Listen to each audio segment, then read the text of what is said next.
से वहीद पारा जो कामयाब हुआ और असेंबली में आ गया, तब से आज तक वो सिर्फ पीडीपी तो पहले ही झूठ का सहारा ले रहे हैं, लोगों को झूठ बोल रहे हैं, लोगों को धोखे में रख रहे हैं।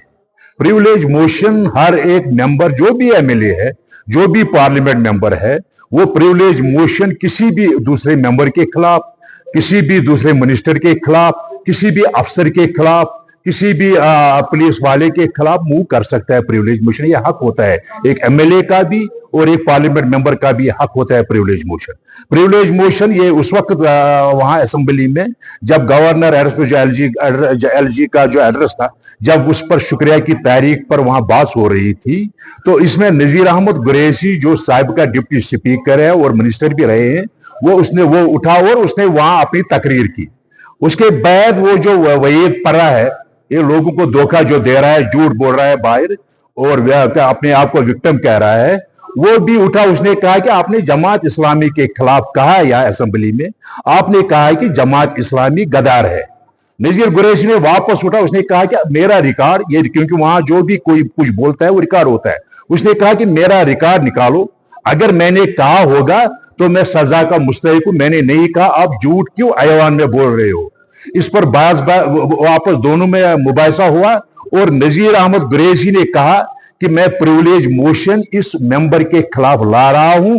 उसने प्रिविलेज मोशन मूव की वहां सिर्फ इसलिए, उसने वहां वो ऐलानिया भी कहा कि अगर मैंने कहा होगा, ये अल्फाज जो वहां वहीद परा ने कहे कि आपने कहा कि जमात इस्लामी गद्दार है, तो मैं कसूरवार हूं, फिर मुझे जो भी सजा जो ये ऑनरेबल मेंबर कह रहा है फिर वो सच है। जब उसने कहा कि मैंने कहा ही नहीं, मैंने अल्फाज कहा ही नहीं है यहां, तो वहीद परा क्यों खड़ा हुआ, तो उसने ये मुझ पर इल्जाम डाला। तो इसी वजह से फिर उसने प्रिविलेज मोशन मूव की। प्रिविलेज मोशन में ये रिकॉर्ड दिखा जाएगा कि नजीर अहमद कुरैशी ने देव वक्त ये कहा है या नहीं कहा है। अगर नहीं कहा है फिर इसको मौका है वहीद अहमद परा को, या वो ऑनरेबल मेंबर से माफी मांगे या वो सजा के लिए तैयार है। दोनों चीजें इसमें है। ये जो बकवास कर रहा है बाहर, जो ये कह रहा है कि जब से नेशनल कांफ्रेंस की हुकूमत बनी उसने विक्टिमाइजेशन शुरू कर दी पीडीपी की, उनको पीडीपी को किसने विक्टिमाइजेशन किया आज तक। ये जो पीडीपी को तो यहां खत्म लोगों ने किया, उन्होंने लोगों को धोखा दिया, लोगों से झूठ बोला, लोगों से वोट ले लिया इस नाम पर कि हम बीजेपी को रोकेंगे, लेकिन बीजेपी को गोद में लेकर यहां लाया।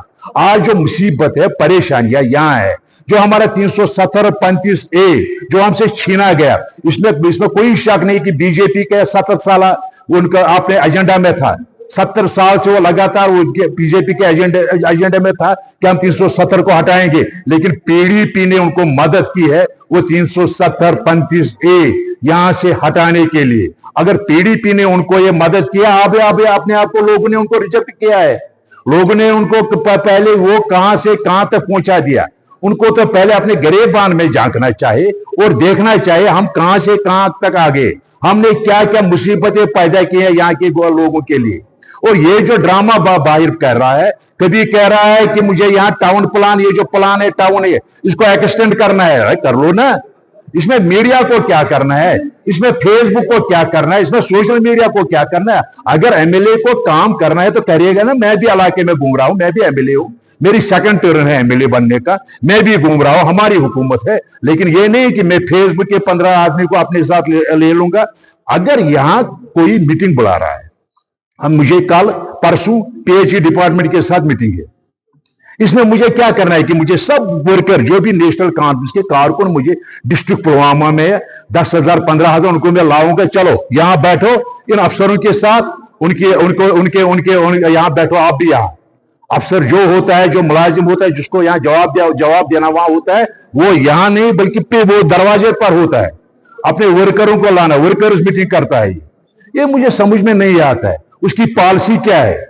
ये झूठ बोलने से, उसको उमर साहब ने बोला उस वक्त भी, पीडीपी को वहां असेंबली में भी, कि आप जो फेसबुक पार्टी रही है, जो आप सिर्फ सोशल मीडिया पर सरगर्म रहते हो, आप यही वजह है कि आप लोगों में कहीं है ही नहीं। लोग सिर्फ यहां अगर 10% 5% फेसबुक चलाते हैं, मीडिया चलाते हैं, सोशल मीडिया चलाते हैं, लेकिन 90% लोग ऐसे भी है जो इस सोशल मीडिया के साथ ताल्लुक नहीं रखते हैं बेचारे। ऐसे भी लोग हैं जो अनपढ़ है, जो पढ़े लिखे नहीं है, उनके पास जाना है, उनके काम करने हैं। सिर्फ यहां सोशल मीडिया पर आना कि मुझे प्रिविलेज मोशन इस गवर्नमेंट ने मुंह की। गवर्नमेंट ने कहा मुंह की? आपने झूठ बोला असेंबली में, दूसरे मेंबर ने उसमें कहा कि आपने झूठ बोला, जब तक या आप माफी मांगो या मैं आपके खिलाफ प्रिविलेज मोशन मूव करूंगा। उसने प्रिविलेज मोशन मूव की है। इसमें उसको ये क्यों ये बाहर अब चलाता है कि नेशनल कॉन्फ्रेंस ने मुझे शिकार बनाया? ये झूठ बोल रहा है। ये पहले दिन से, जब से असेंबली में दाखिल हुआ तब से अब तक रेजोल्यूशन वहां पास करनी थी 370 या 35 ए के मुतलक। ये अभी भी कह रहे हैं मैंने रेजोल्यूशन लाई थी, मैंने रेजोल्यूशन लाने का एक तरीका होता है। मुझे अगर रेजोल्यूशन असेंबली में लानी है, वहां अपने रूल्स बने हुए हैं। मुझे स्पीकर को रेजोल्यूशन नोटिस देनी है, ये रेजोल्यूशन मेरी है। फिर वो हाउस के सामने रखेगा कि ये रेजोल्यूशन इसको पढ़ने की इजाजत है या डिस्कस करने की इजाजत है, फिर वो हाउस की प्रॉपर्टी बनती है। कोई भी कागज अगर हम स्पीकर के पास भेज देंगे, कोई भी रेजोल्यूशन हो, कोई भी नोटिस हो, वो फिर प्रॉपर्टी बनती है वहां हाउस की। फिर हाउस डिसाइड करता है हमें उसके साथ क्या करना है।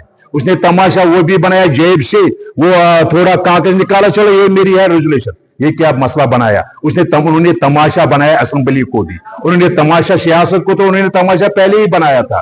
यहाँ के लोगों के जो जज्बात है, उन्होंने उसको तमाशा पहले ही 2014 में बनाया था, जब उनके जज्बात को उन्होंने फरोख्त किया बीजेपी को। वो तमाशा उन्होंने पहले ही बनाया था। आज वो फिर ये तमाशा बना रहे हैं। मैं उसको कह ये